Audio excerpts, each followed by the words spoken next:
Hi, everybody. Welcome. My name is Philip Beither. I'm the Curator for Performing Arts here at the Walker Arts Center. And I'd like to welcome you to this very special combined Mac Lecture and Gertrude Lippincott Talking Dance program. This afternoon, of course, we all get to listen in on a conversation between visionary American dance innovator Merce Cunningham and dancer, cultural advocate, and longtime supporter of the Cunningham company, Sage Cowles. I like to think of today as Merce and Sage Part 2, because in November of 2005, we had the chance to hear the first start of a great conversation between two old friends. This afternoon, back a few years ago, Sage and Merce talked quite a bit about Merce's early years and his early influences and training, and today, among I'm sure many other topics, we get to hear a bit about more current work as well as the origins of Ocean and the recent restagings of that monumental work. Before I go further, I'd like to just acknowledge for a second the passing of Anne Dardincourt, who has been the director of the Philadelphia Museum of Art, a good friend of this institution and a very close friend and supporter of both Merce Cunningham and John Cage's.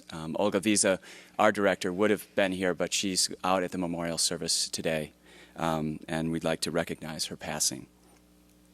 This talk today launches a week of special activities that lead us up to the monumental restaging of Merce Cunningham and John Cage's Ocean at the Rainbow Quarry in Waite Park, Minnesota this weekend, co-produced by the Walker and the Cunningham Dance Foundation, along with the Benedicta Arts Center of the College of St. Benedict and Northrop Dance at the University of Minnesota.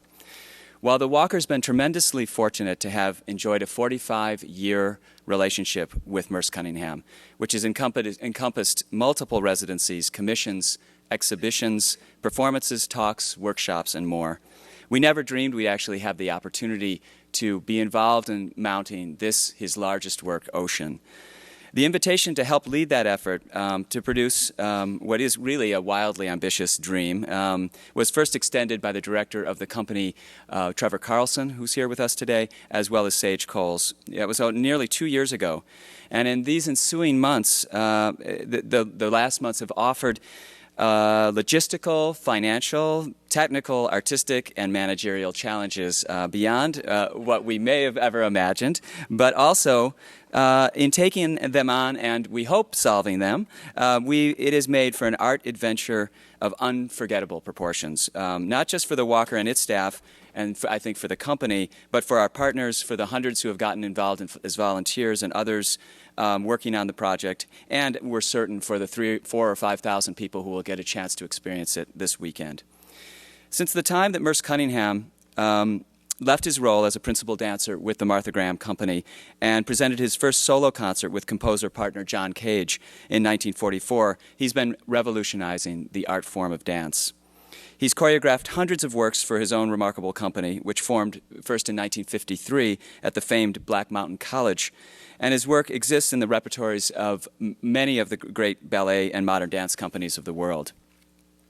His development of chance operations along with John Cage and his use of computer and digital technology, video and film to create as well as augment his stage work have revolutionized the field. But his impact has gone beyond just the art form of dance. He and John Cage's ideas around the independent relationship and the coexistence, the natural coexistence of movement, visual art, and sound have had an enormous influence on all art forms of our times. And in fact, they've changed the way we think about the creative process.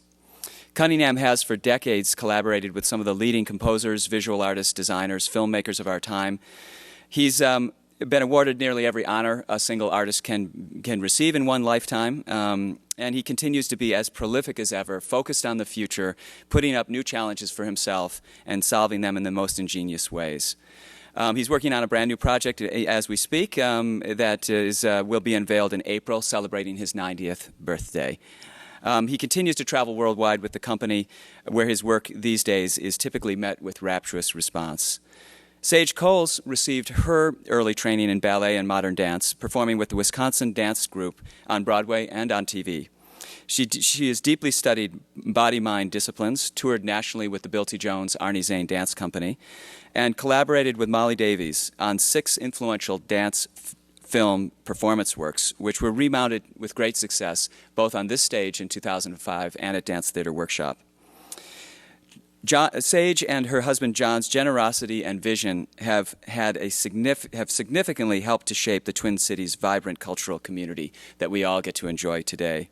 She sat on the NEA dance panels over the years, on Jerome Foundation's board of directors, and for many years on the board of the Merce Cunningham Dance Foundation.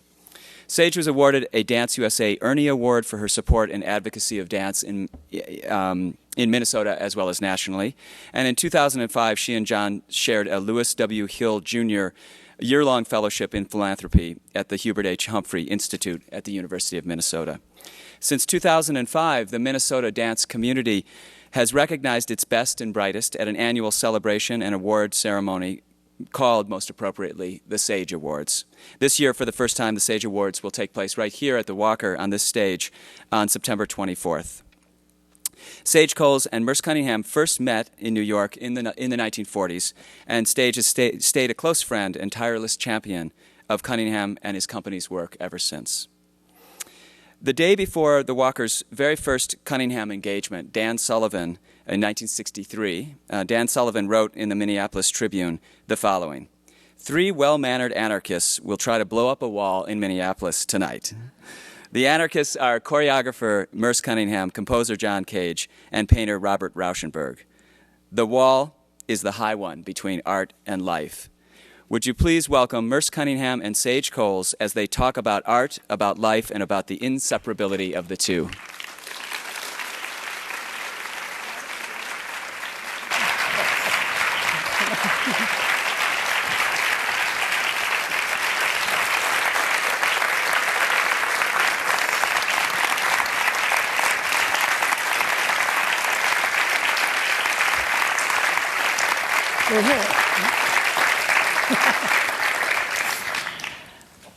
Hello, everybody. It's wonderful that you've come today. And I want to start by asking Merce a very personal question. Did you remember to do what your first dance teacher always told you to do before you went on stage?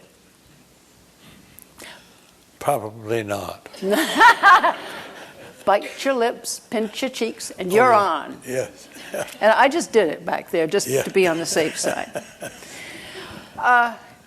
I feel as though and that we're all kind of diving off the high dive. And we're going into territory that I don't know as any dance company has ever tried to do, is to mount a piece in a stone quarry. And I see I can't breathe. I mean, the breath ends there. But I am so proud and excited and by all the support of our partners in this and the people who have signed up to come to this event. And I thought today would start, Merce, if it's okay with you, just to talk about how did this whole idea start? I mean, let's go way back to you and John. I'm thinking of you sitting around a kitchen table or something with a friend or not a friend or just you two. Yes, well, John said once, I don't know how many years ago, would you be interested in making a piece in the round? And I said yes, not knowing at all what he was talking about, but still, I prefer yes to no. No cuts everything. Yes, at least you can go on. So then he began to talk about this idea of his, that there would be a circle in which the dance would take place. The audience, the spectators, would sit around this circle, in other words, viewing it from different angles. And outside of all of that would be musicians, so that the sound would be like a bath, like water. And John at the time was greatly involved in writing what he called writing through Finnegan's Wake, the James Joyce work. And we both knew Joseph Campbell, the mythologist, who was a Joyce scholar, and he at one point had said he thought the next work of Joyce would be about water, ocean. So both of us thought, well, that's a wonderful title for anything.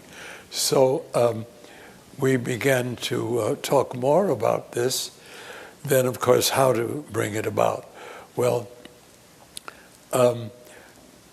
John had an assistant who, by the way, is here now with us for these performances, who was a computer expert. John had no knowledge of the computer and I think didn't trust it. But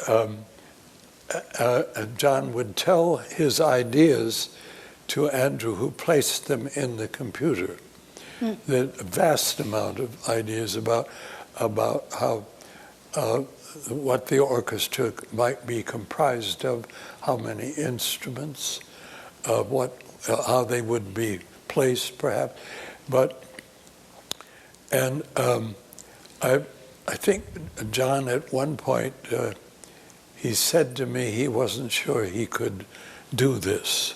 He wasn't very well at that time.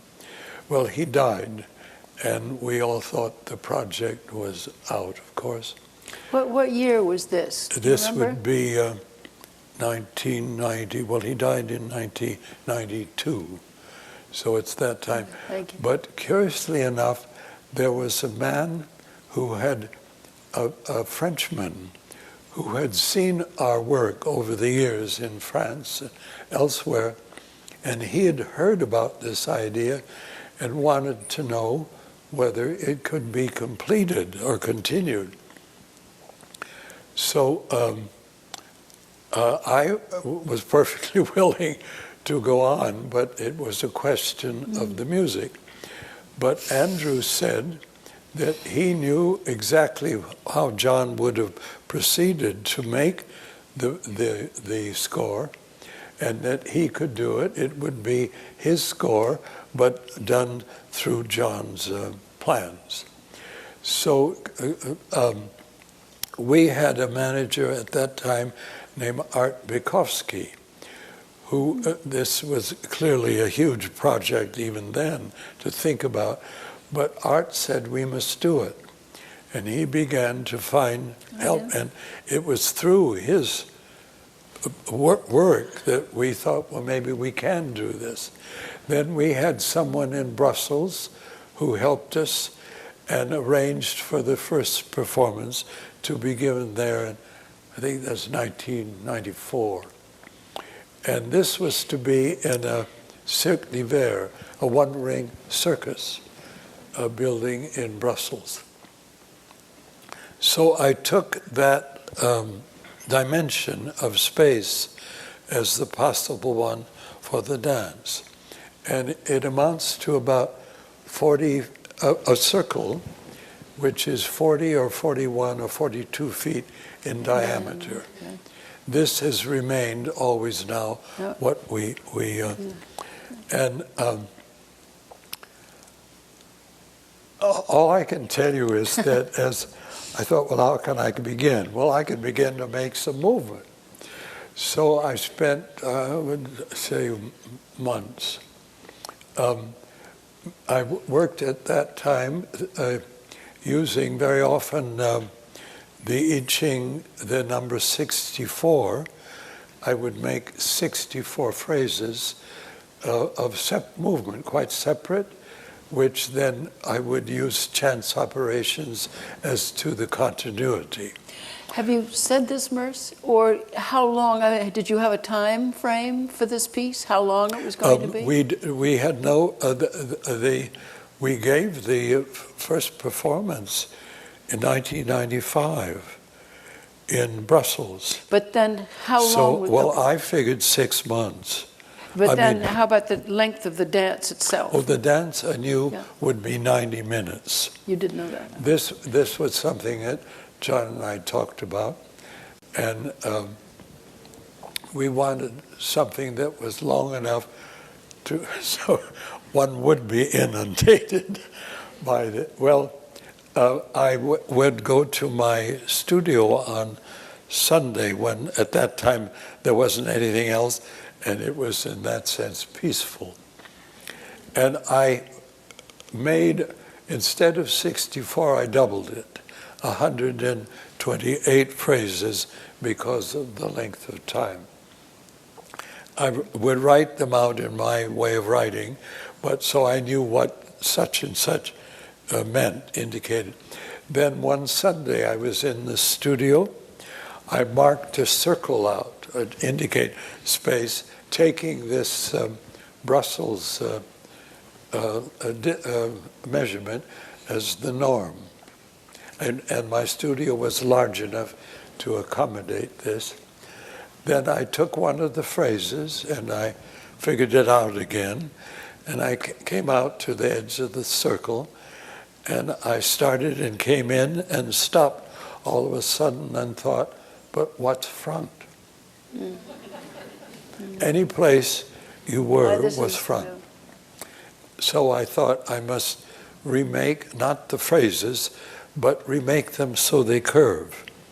So I then, for reasons of practical sanity, I divided the space into different dimensions. One would be the whole one, which I don't think we ever used that way. One was 2, one big space, 1 and 2. Then 3 all the way to 12. Again, with chance operations, take a phrase and whatever, I think I used dice then, to throw to as the decision as to how many of these areas I would use for any particular phrase, and also within that how it would go in proportion always to this circle. Did that take one roll of the dice or 2? No, that took sometimes several. Several, okay. Several. Minimum would be 1. Yeah. I was lucky if it was only 1. It was absolutely incredibly difficult, but fascinating. And then I began to take the phrases and give them simply to begin to acquaint the dancers with these in class, in the technique class. Then it came to the actual choreography, which was easily 3 months of work. How big was your company at that time? How many dancers? I think there were, I think almost like now, there were 14. There might have been 15, but and they were all gradually, as those of you who come to this will see. It was an extraordinary experience for my psyche, because you had to keep thinking, well, you can do that step, but it has to curve, otherwise you won't be on the space.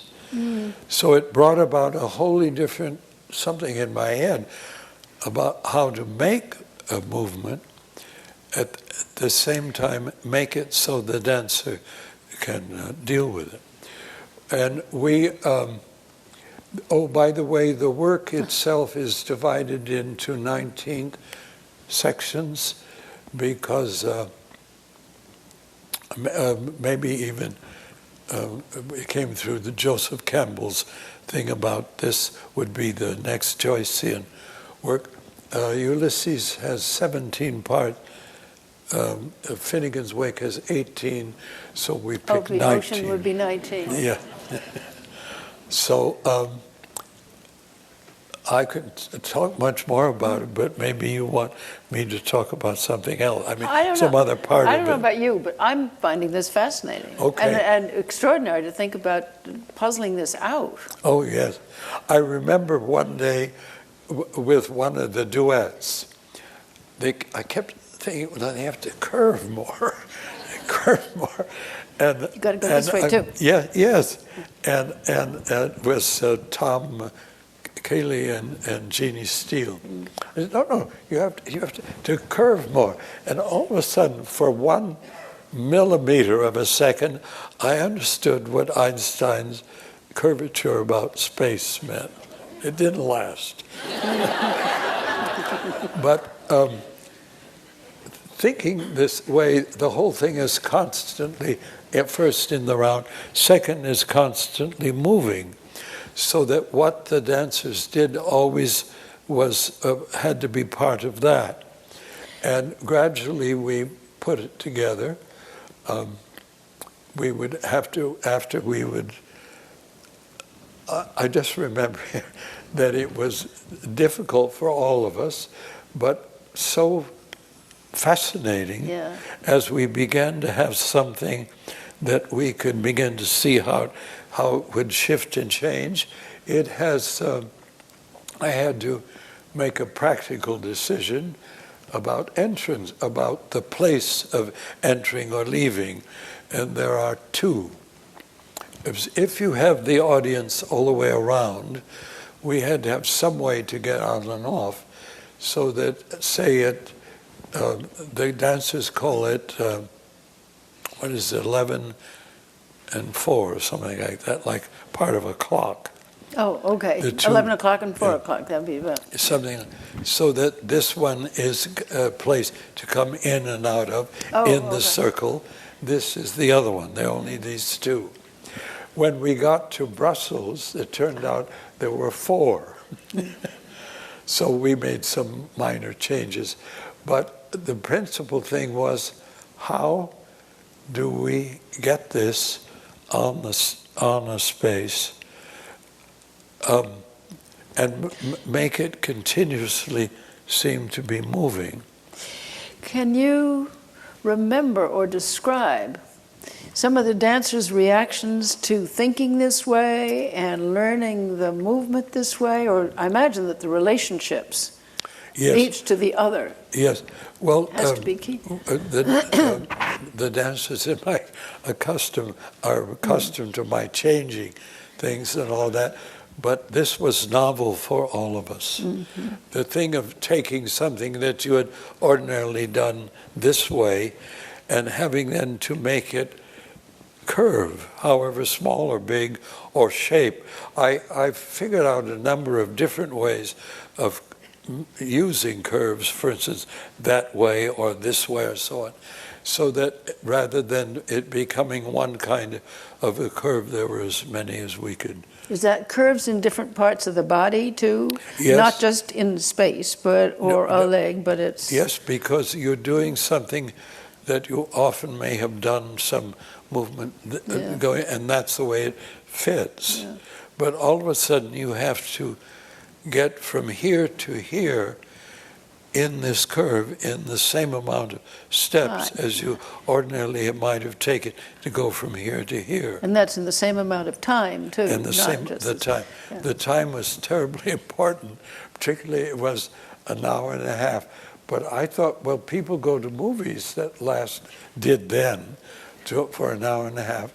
So I'll take that as. Did you always have? I mean, I saw Ocean being performed a year and a half ago in London in an old roundhouse. So we were in the round, all right, but there were 4 digital clocks.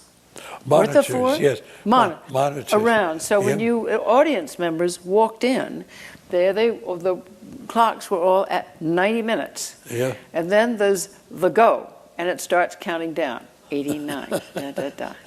And that develops a kind of tension all in itself. And of course, when you get down to the last 25 seconds, 24, 23, 22. The monitors are the timers used by both the dancers and the musicians. There's no conductor. And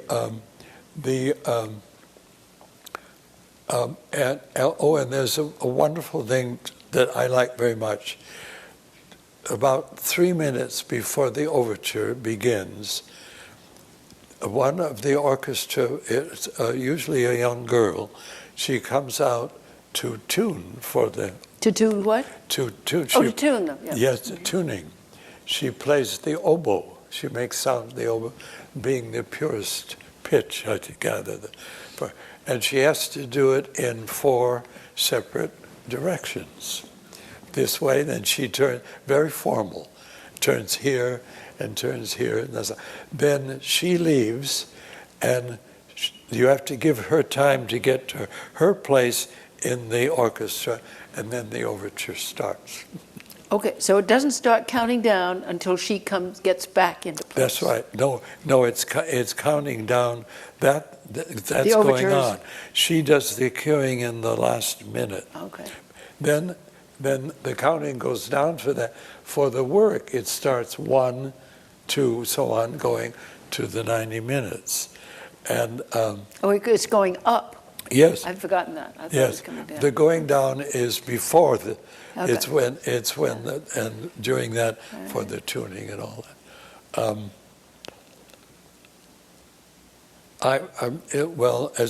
It was an adventure, and I think it remains so. I think we're all headed for a big adventure in this coming week. Yes. I mean, one of the extraordinary things has been the amount of interest that the quarry professionals have taken in this piece. You can imagine nothing like this has ever happened in the Rainbow Quarry in St. Cloud. It turned out that the head man, I believe he's the head, or at least of the Rainbow Quarry, his son is interested in becoming a professional dancer. And that had astonished him. I mean, he didn't know where that son was going, what would happen to him, and so forth. And so he took a particular interest. He was fascinated to know that a professional dance company, a group of dancers were going to come in and do this. And he was therefore determined to make this the most secure, professional, beautifully done, structure that they'd think of everything. And I haven't seen the finished thing. I've seen some photographs. But I know that he has put so much thought and heart into this, which is another feature of this. Oh, yeah. You've never had to construct. I mean, you've danced on beaches, you've danced in sculpture gardens, I've always had the feeling that you wanted people to see, now you can tell me I'm wrong on this one, dance not just in a frame, not just in a conventional performing space, but that it's related to the rest of life and the rest of the world, and it can happen anywhere. Yeah. Is that an exaggeration? Or No, not at all. Yeah. No. I think dance actually is a far more common experience for all of us. Yes. And I think that it has become, dance just in general, has become something that more and more people see now, are quite happy to go and see dancing. Not that it's something that's strange or odd or not part of what they know about. All you have to do with dancing is look. It's a visual art, and as such can be fascinating. I remember once being on some kind of a panel and moaning a bit, whining a bit, about the fact that so few people or children have the experience of experiencing dance. I mean, in schools, if they have any dance at all, so often it's about being in competition or who can achieve the fastest run or more hoops or whatever. But they very rarely are being asked to explore what they can do with their bodies. And it could be about speed, it could be about angle, it could be about a rhythmic thing, or it could be expressing something. But that is something that so few children, I think, get any experience of that in schools. And because this is one of my, we somehow have got to learn about educating a whole child, because what happens here, it's also happening here. And therefore, there's going to be much more, I think, appreciation or instantly understanding that dance isn't a strange thing. This is something that we all, because we've got the common instrument. We've got the only common instrument. And how can it be used? How can we describe? How can we... Well, so much for me. Okay. Yeah, no. I'm sorry about that. I agree with you. Dancing, dancing is much more part of all of our experiences than you realize. Yeah. I remember reading something that you said once, which I thought was right on, that dance is a spiritual exercise. given physical form. Yeah. And I think that's very true, and I think it bears some sort of thinking about. In this particular situation in the quarry, Charles Atlas, who's a film person, is going to film this. And he came last week or a couple of weeks ago out to see the quarry and to speak with the miners, the people, the workers there. And they were all marvelous and helpful, but they were blasting. Oh yes. Oh, well, yeah. and Charlie had not encountered this, and the miners said, "Don't worry, we're not going to do it when you're here." Comforting. But you know, you were talking about the stage and the curve and so forth. I wanted to ask you. Now here we have this archival filming going on at the same time as the performances this coming week. What does that? And he has how many cameras? 5? 5, I think. 5. Situated in just exactly in detail. I don't know, but I think there are 5, and there's a track some way so that the camera can move around. One of them, and I think some of them are fixed cameras shooting from different directions. It's a large adventure that we have here.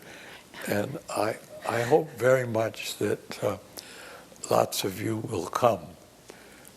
Because I think it's not just the fact that we're presenting something, but it is the shape of this, the whole thing, in a quarry. Yeah. To have a theater event of this kind of nature, it's almost as though it's where it should be. Well, this is what I was trying. Yes. Yeah. The orchestra will be the St. Cloud Symphony Orchestra. A friend of mine, a musician in New York, said, "Oh, that's a very good orchestra." This orchestra, it will be 150 players, which surround this. How the sound will resound against the walls of the quarry, we don't know until it happens.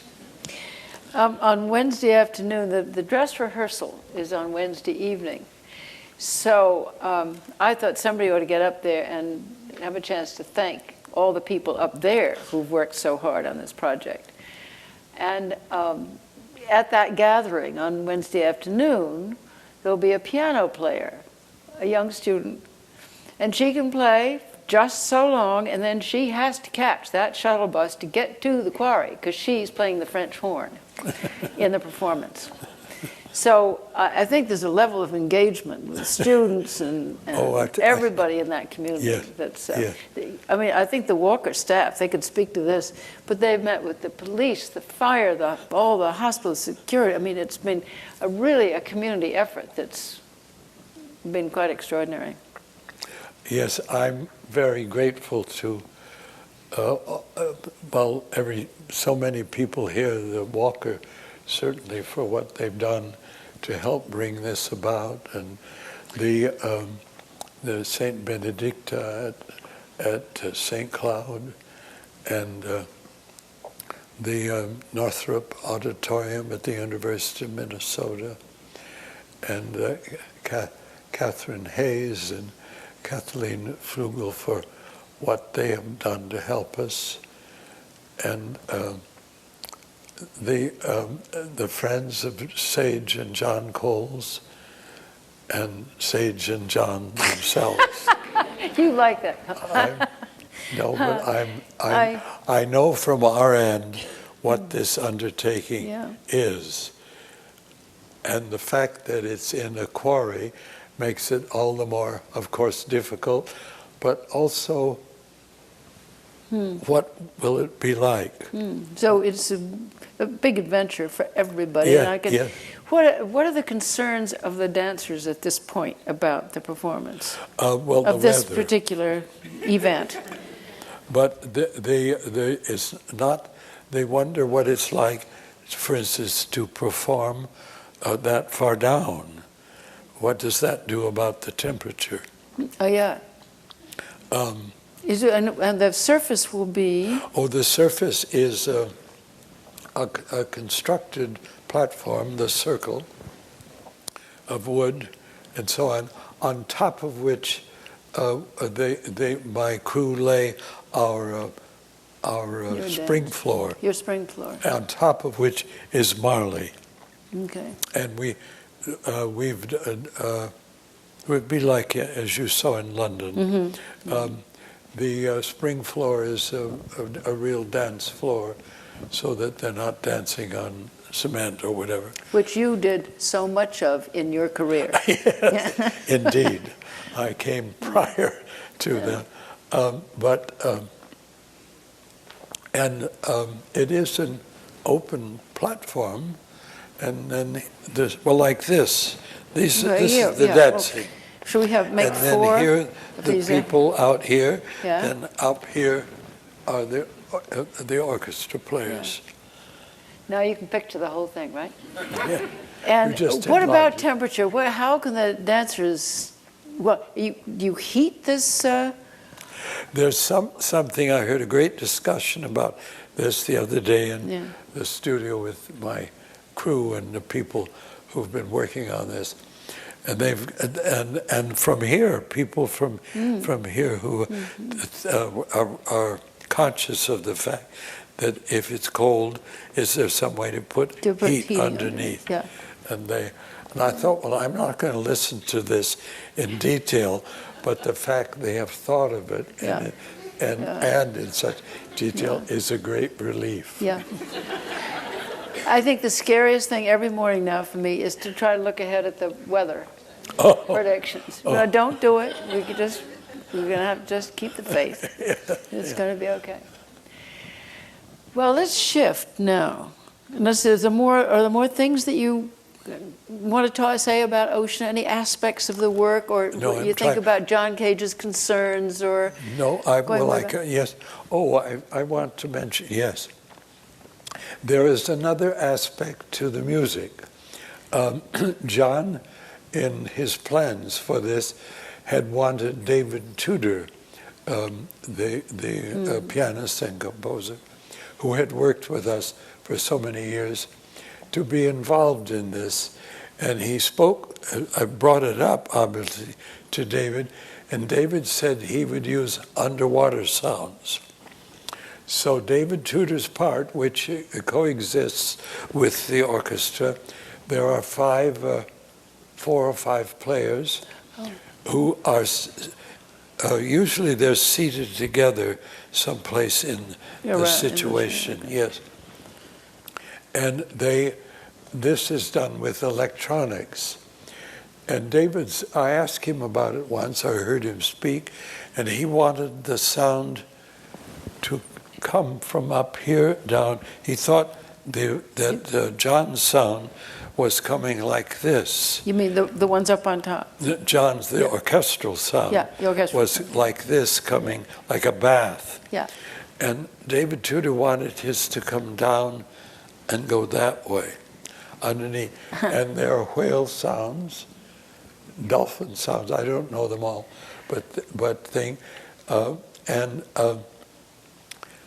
when the orchestra begins to, the players of course won't have heard this until probably the first performance. They began to realize this other sound is also there. I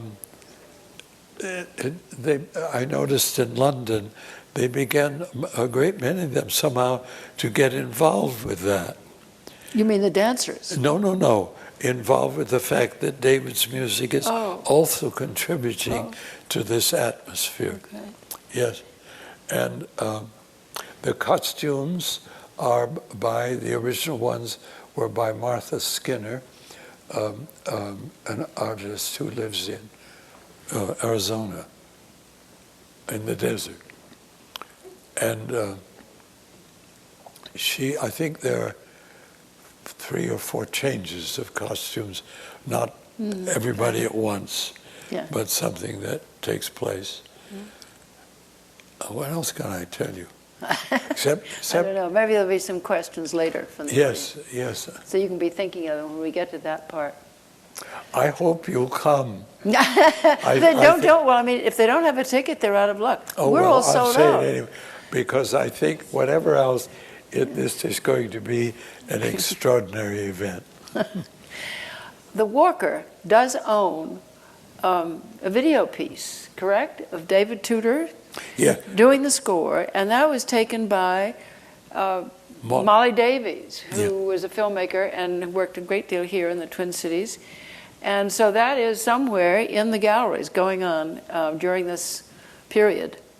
It's a setup of a number of television monitors on which you see David Tudor performing Ocean, the part of his part in it. You don't see the dance. You're down in one of them down a corridor. You see the dances over there. But yes, and I think it's very beautiful so look for that in the gallery here as you go through. And Molly will be here too this week. She's now chair of the Merce Cunningham board. Well, now I know you're a gent who likes adventure and you like change and you're up for a challenge, but I know that you are already plotting a new piece. You have anything you want to say about the new work, looking ahead? Because I hear tell that there is some activity going on in the studio. Well, I get through with one piece and something in it that I puzzle about. I think, oh, maybe I can work on that. So I just start. I'm working with movement, making up phrases. And if it's something I think might lead to a possible use, I give it in class as an exercise in order for myself, frankly, to see it, but also to acquaint the dancers with if there's something different about the way of moving that we haven't experienced. And that's really the way I work. But now you are definitely embarking on beginning a new piece, which I think you want to premiere next April? Well, I don't know about the premieres. Oh, never mind about premieres. All right. You just want to make a new work. All my life, I've enjoyed moving myself. And now that I am limited that way, I'm trying to find ways to convey that to others. And although I get, think, well, that's impossible, that's ridiculous, then I go ahead and do it again and find it isn't quite so ridiculous, but it presents a problem that maybe I can find a way to solve for myself. But then I try to do the same thing with the dance, and out of that can come a piece, hopefully. Of 90 minutes. Of 90 minutes, yes. Or something like that. But you touched on something that made me want to ask you, did you ever, as a small child growing up, did you ever want to be a fireman or something else besides dancing or what were your visions? I wanted to be in the theater. You want to be in the theater? In the theater, I think always. Did you want to speak? Did you want to be an actor? Yes. I went to the Corny School to be an actor. Oh, you did? Is that why you went? Yes. I went to be an actor. But I had tap dancing in my adolescence. And that's the Mrs. Barrett. She was the tap dancer who said, don't forget Everett's. Very good. Bite your lips, pinch your cheeks, and you're on. Yes. I did exhibition ballroom dances with her daughter, Marjorie. Marjorie was my first partner. And we were I was in a borrowed dress suit which didn't fit, and Marjorie in a long dress, and we were going to do this number in this small space in like a nightclub of some kind. And Mrs. Barrett came back, and she probably trying to get money out of the sponsor, looked at us and said, "Okay, now we don't have any makeup, so bite your lips and pinch your cheeks. Okay, you're on."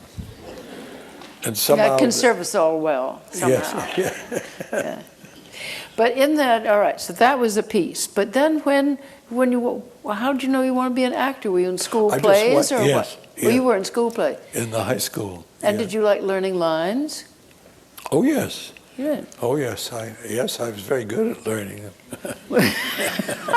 Well, lately, John, the ABC, what was it you have been performing? Oh, yes.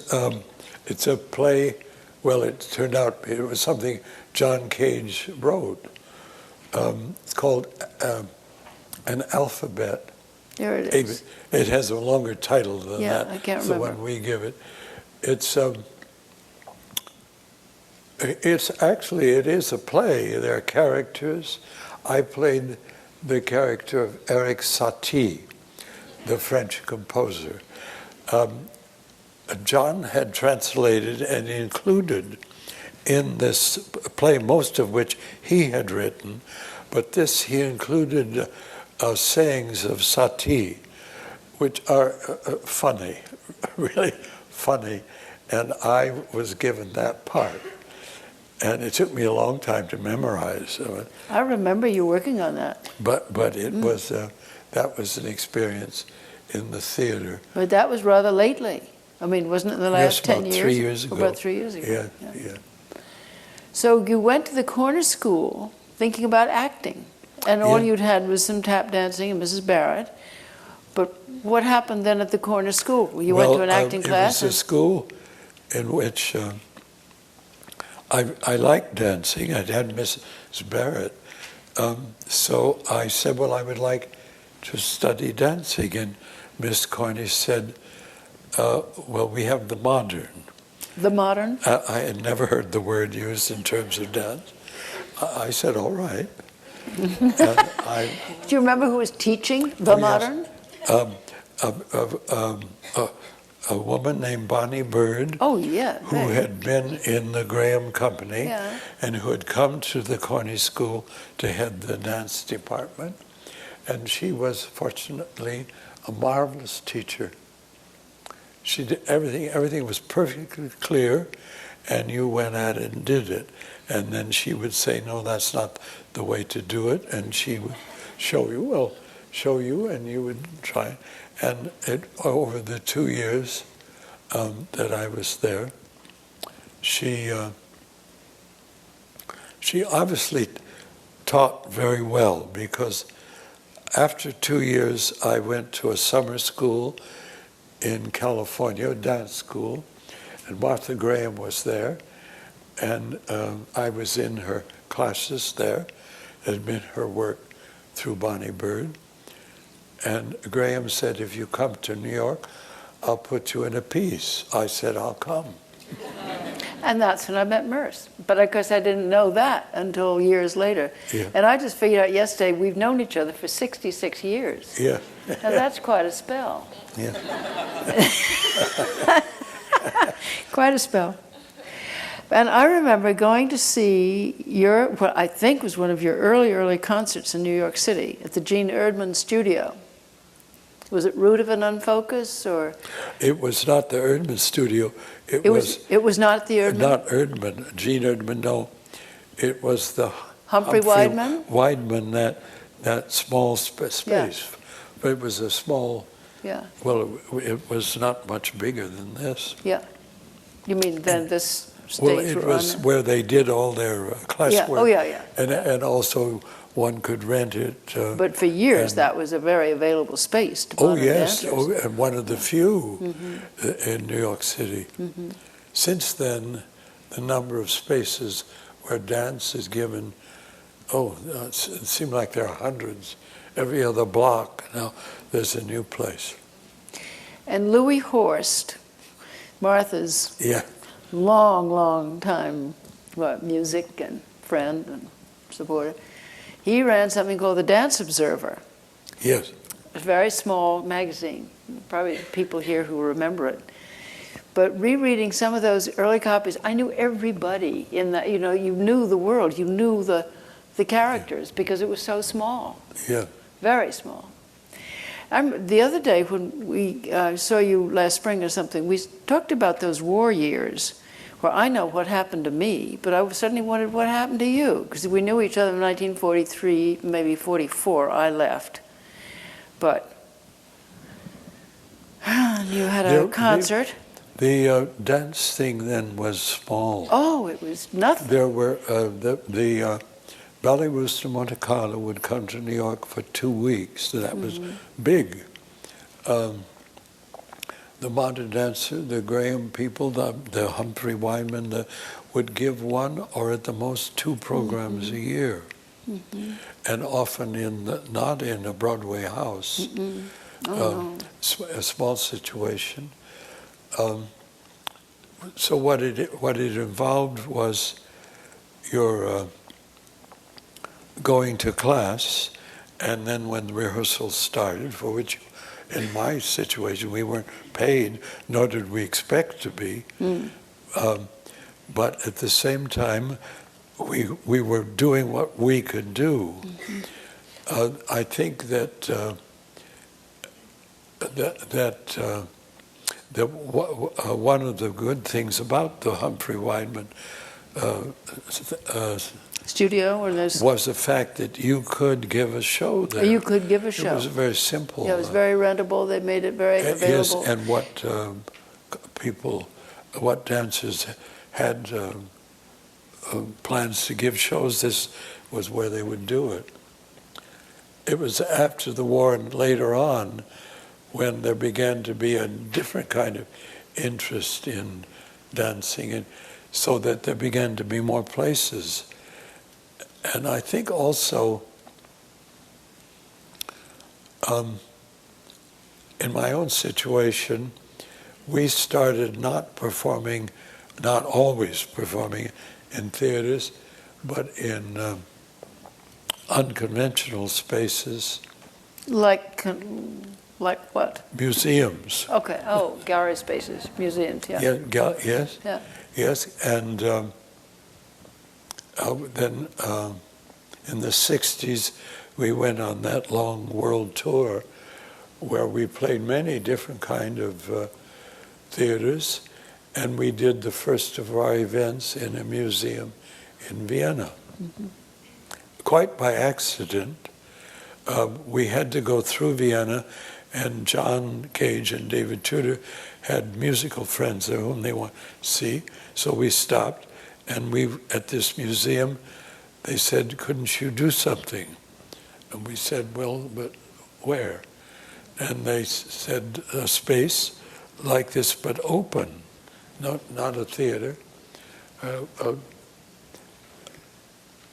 And so again, I thought, well, let's say yes.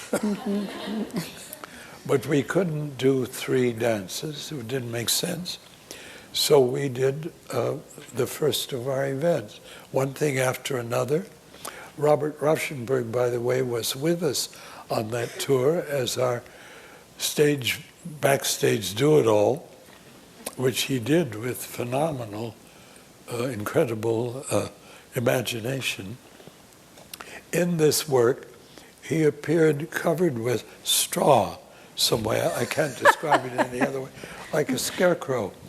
We were changing to leotards or something, and Bob came out and just stood on the stage for a while, the audience being dumbfounded.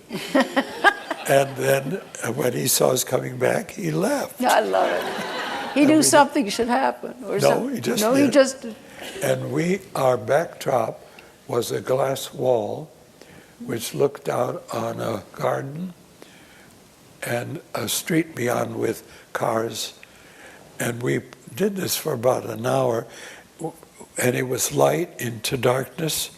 So by the time it was sunny when it began, and when we ended, it was dark, and you could see shadows of people and only the lights of the cars. So we had a moving decor. I love it. I love it.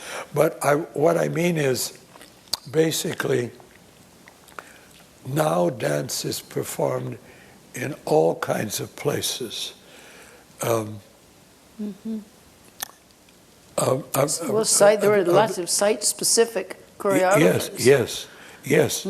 And so it's given it not only the fact you can do dance in unconventional places, but it's brought in a different kind of audience. It's brought in people who ordinarily might not think of going to a dance program, and then they go and they find it's interesting. The dance thing, I think, for all dancers has so grown. There are not only more places to perform, the training is better in the schools and even high schools. We have a situation where we have 4 what we call RUGs, Repertory Understudy Group. RUGs. They, we work with them. They are apprentices really to the company, so they are learning the repertoire.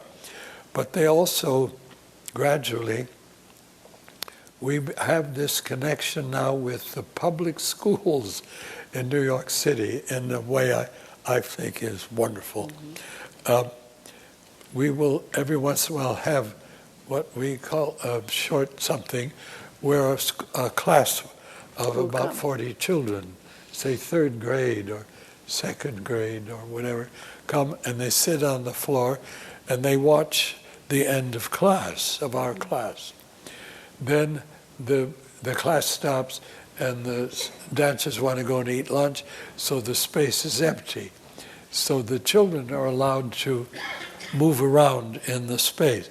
And sometimes somebody gives them one of Mary Lisa Burns will give them things to do, movement thing.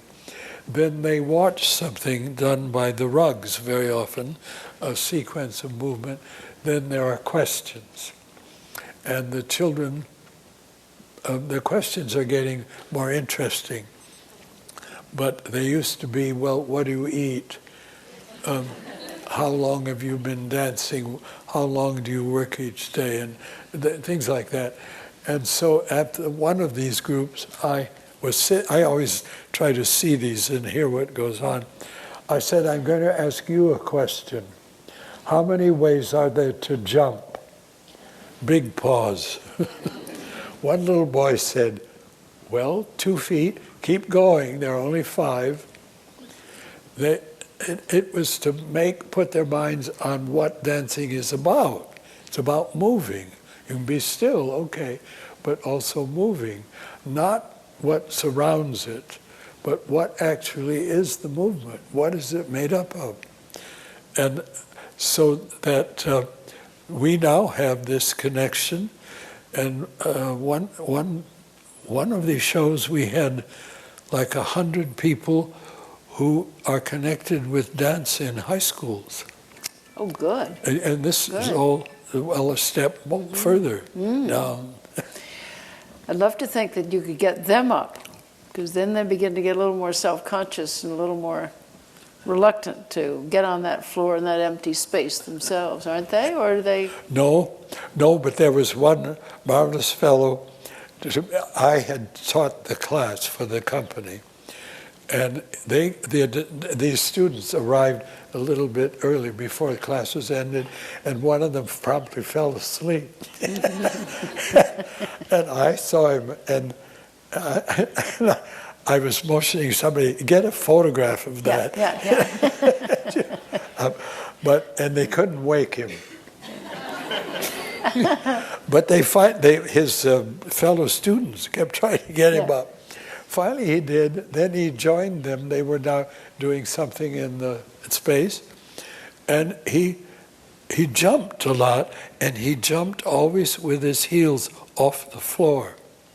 Wait a minute, his heels Off the floor. So he always never landed put this them way? down. He never did this. He never did that. He jumped this way. Ouch. Yeah. Ouch. Yeah. And they would be jumping across the room, and he 1 foot and then 2 feet? No, he went this way mostly. But he never put his heels down. Okay. Whoa, think of those. Ouch. Maybe they have questions, no? And maybe you do. Is this a good time for questions? This is a good time. I've told Sage and Merce that I'd help just facilitate a little bit the questions. And so anyone who'd like to ask anything, feel free to raise your hand. We have mics. Can you see a hand? I couldn't possibly. that are in both aisles. So thank you. Yes, here's a question. Nora, there's a question down here.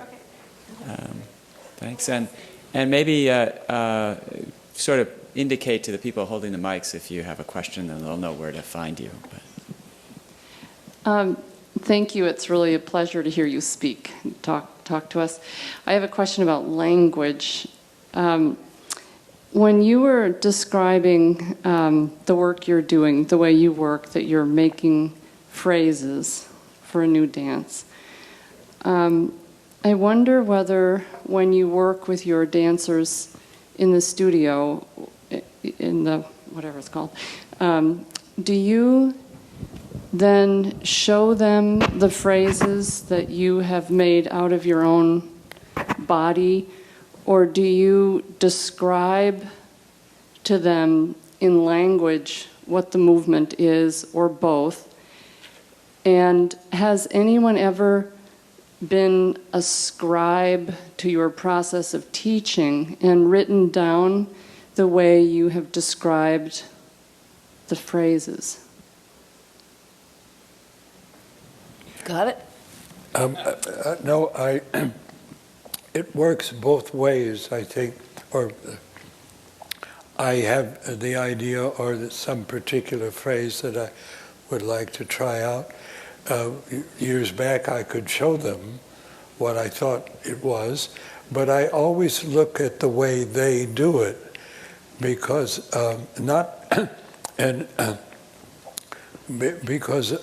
frankly, I think each person moves differently in some way or other anyway.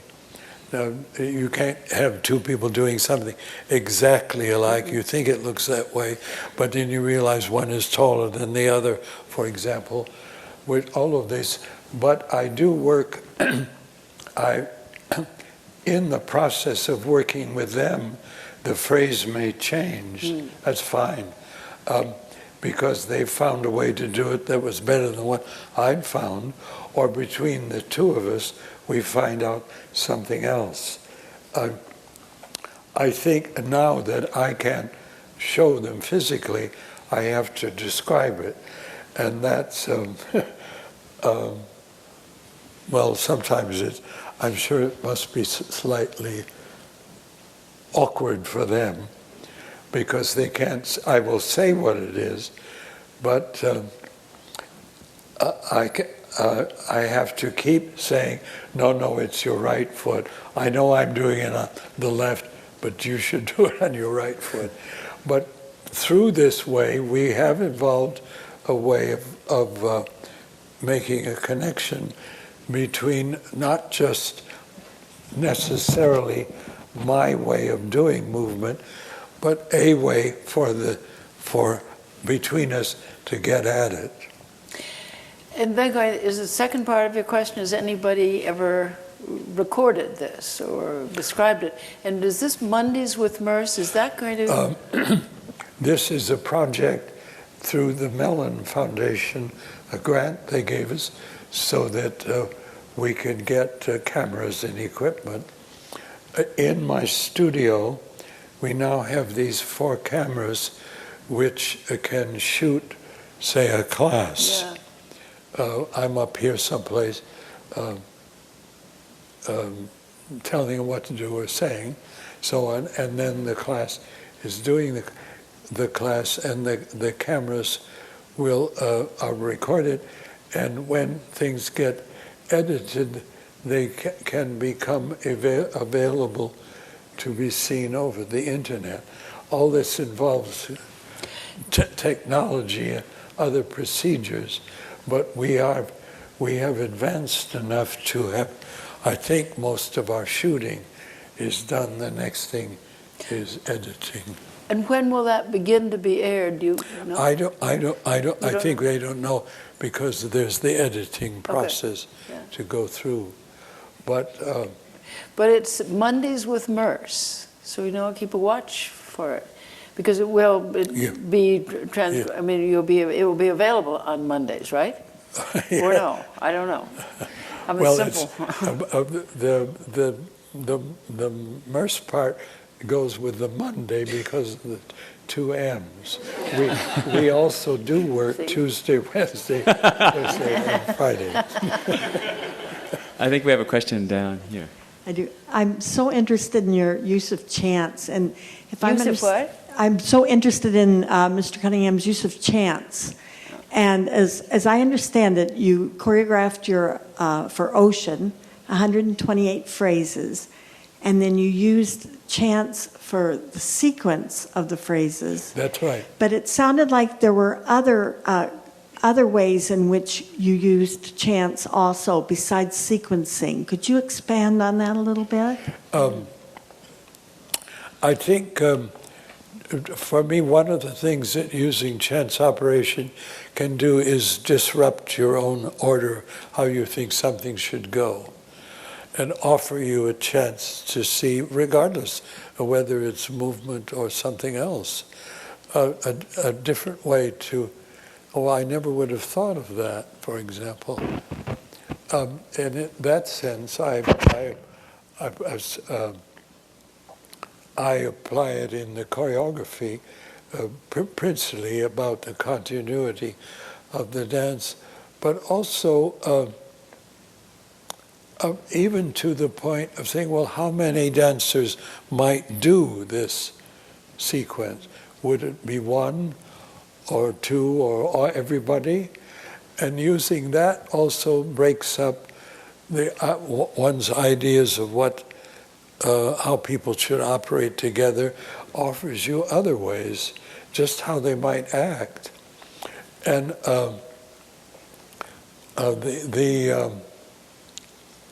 the one thing I don't use chants about is it's about when it comes to performing in situations where there might be danger.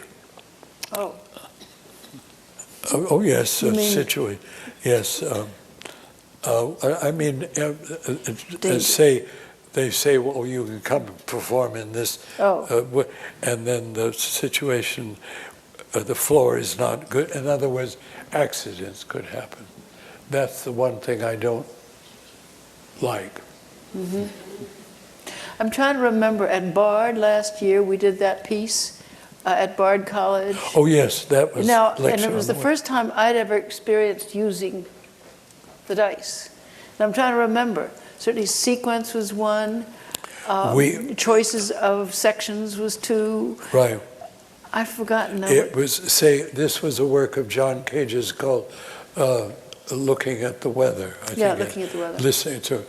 But it is a work in which there are 12 people who read short things from Thoreau. And each one of the performers of this, we're all sitting down, is given, say, out of 14 possibilities, say 6, but the choice of what he reads, he or she makes out of the 14. Out of the whole total, yes.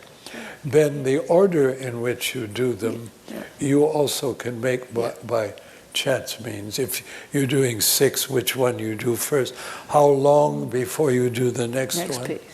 It's again in order, well, it's just, it makes you see and think differently, for one thing.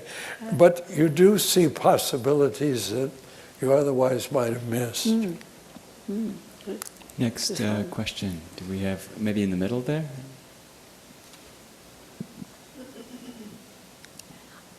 I was just wondering, since part of your work is solving problems and liking to approach problems, whether your mobility restrictions are perhaps a problem that you're working on in any of your contemporary pieces?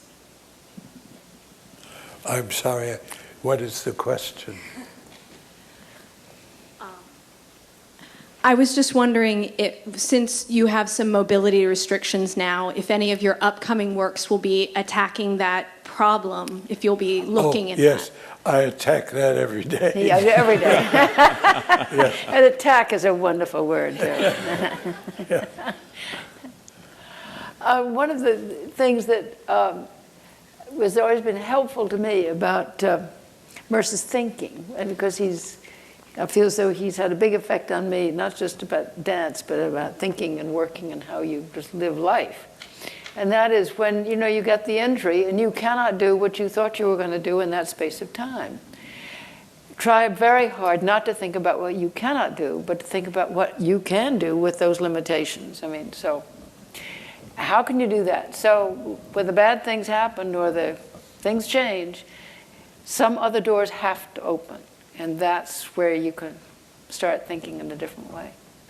Thank you very much. Oh no.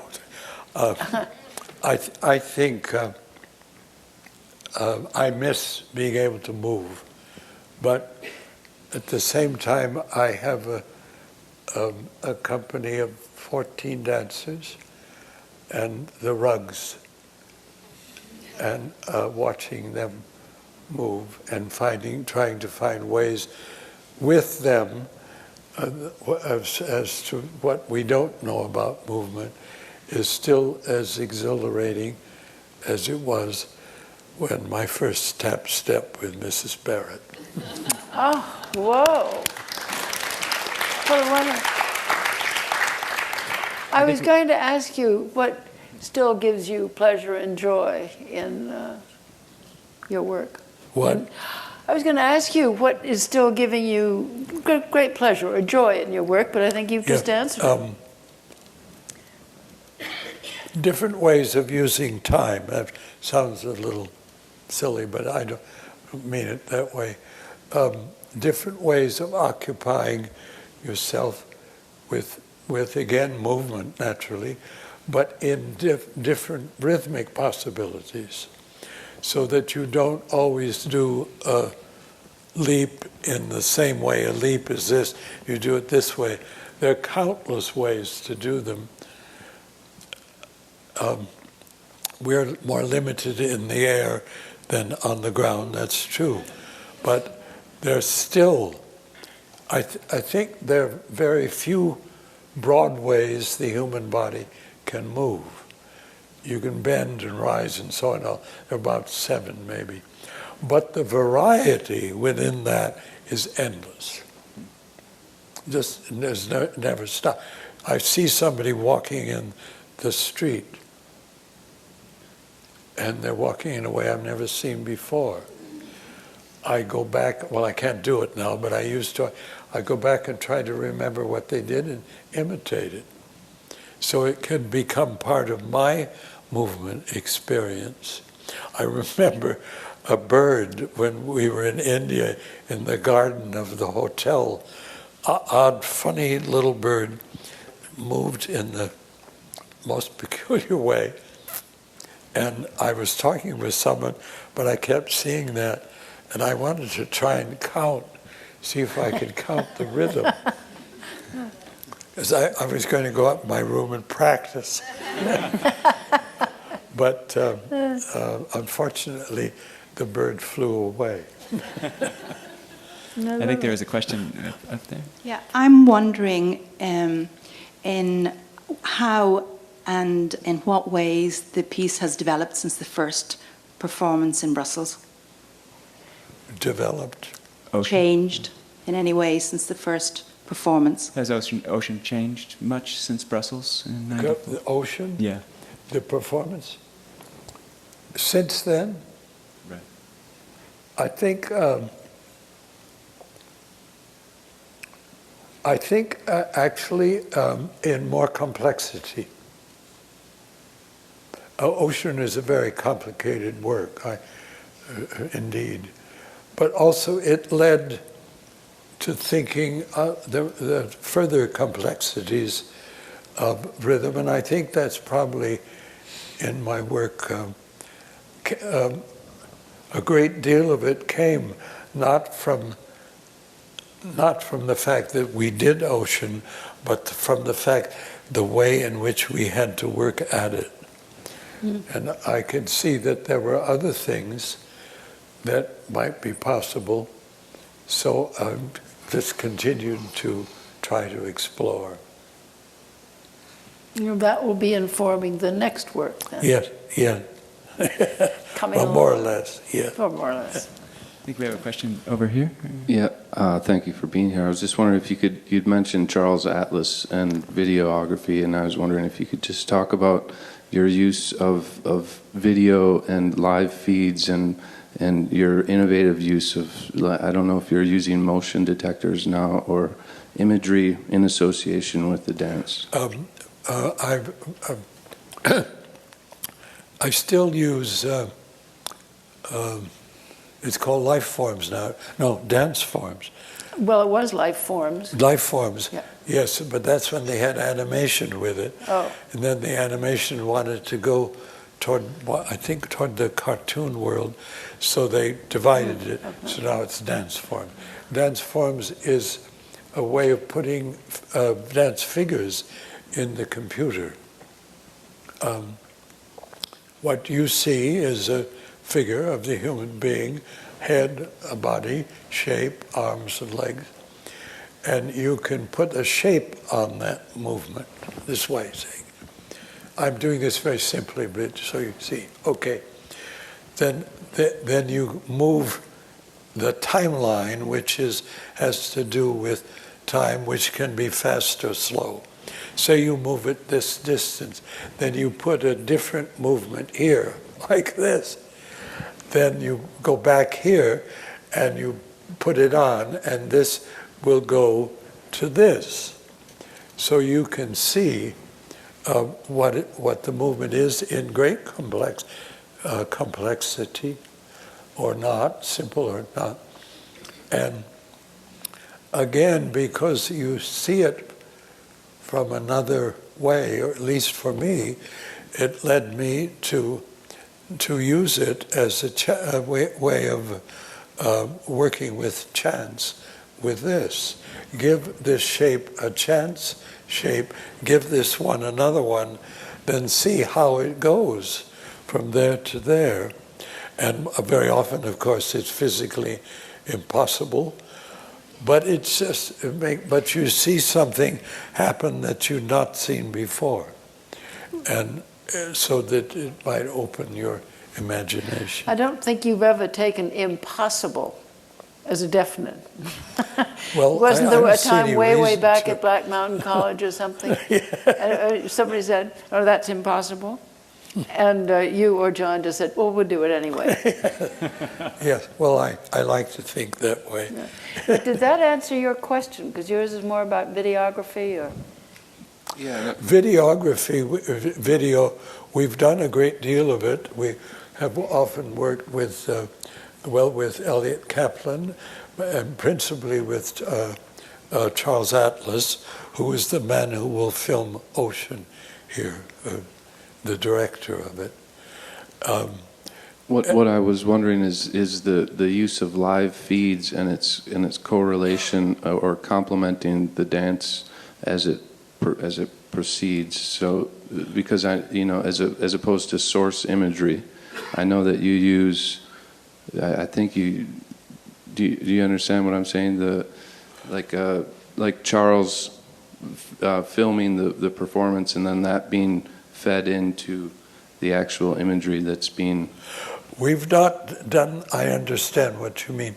We've not done that because you have to have access to technical equipment, and also in a situation where that's possible. But we have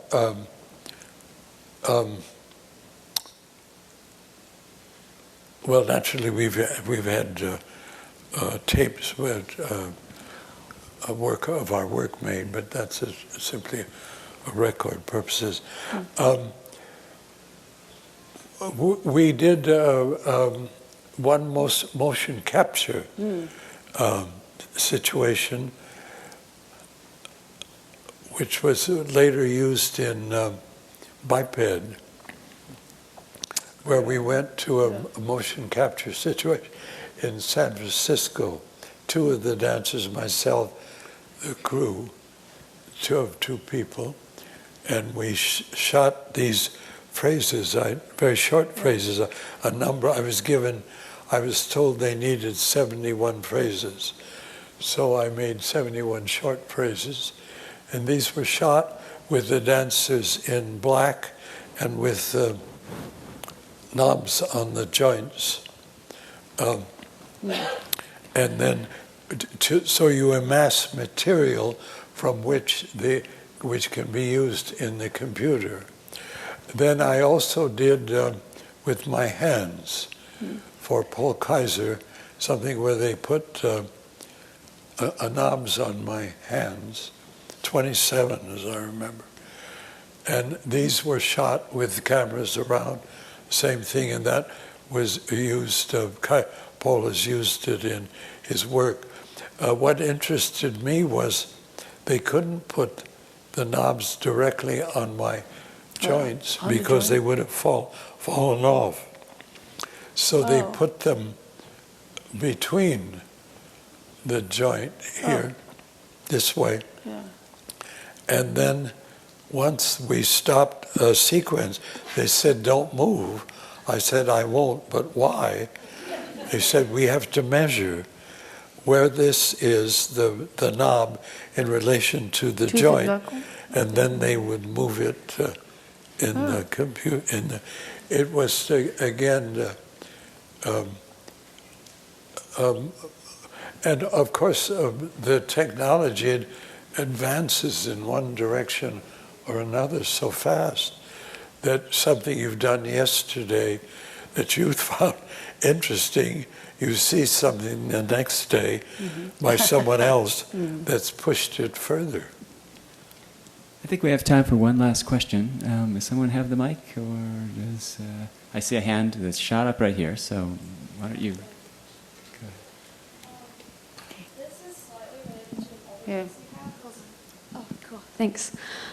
This is related to an older piece that you have on display in the Walker right now. I can't hear you. I don't know if you can. Oh, it might be the.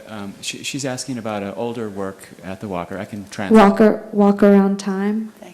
Walk Around Time. Yeah, that Pollock designed some sets for you. And it talks about you trying to simulate some sort of mechanized eroticism where there's a striptease involved in one of the performers is like removing or doing something like this. So it's kind of, I'm interested in where you said you see other movements in other places and you want to like bring them into your dances. Do you ever want to impose movements like out in the world, not where you see them in the studio, but like where you want to make them happen out in the world? And so when I saw the comment about the striptease, it made me think like, would you instruct an erotic dancer to like move differently? Or if you were just like had a waiter where like you wanted them to serve food in a different way? Or do you always want to have movements in a performance space? Did you get, I need help. I got about Walk Around Time. Yeah. Sorry. Help, maybe, Philip. Maybe I can. Okay, can I, help. you mind if I? Yeah. I'm going to just sort of mostly hit on the end of your question. Have you ever had the desire to have the way it was phrased is impose new movements and ways of moving on on non-dancers out in the world who are not your dancers or performing necessarily. Maybe people, the way they're serving food, maybe someone doing a striptease, changing the way they would normally move and changing, and you're instructing them to move in a different way, but outside the dance field. I don't think I've ever had, I've worked once long ago with people who weren't dancers. There were one or two dancers in the situation, but most of them were not. So I took that experience, I took what movements I saw them do. If they were running, I realized they could run. If they happened to be to jump, I realized that whatever the jump was, they could do that. It was I was asked to make something for some kind of a gathering, and it was they were not trained dancers. In fact, they weren't dancers. But by simply taking what they could do, we managed to make something. To make something for the particular evening. I don't think we would ever have repeated it. Well, we really want to thank you all for coming, and especially we want to thank Sage Cowles and Merce Cunningham for being here with us tonight. Wow. Well, that we did it.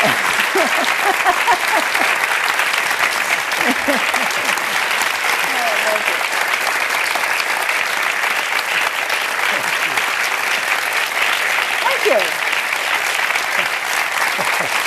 Have a drink.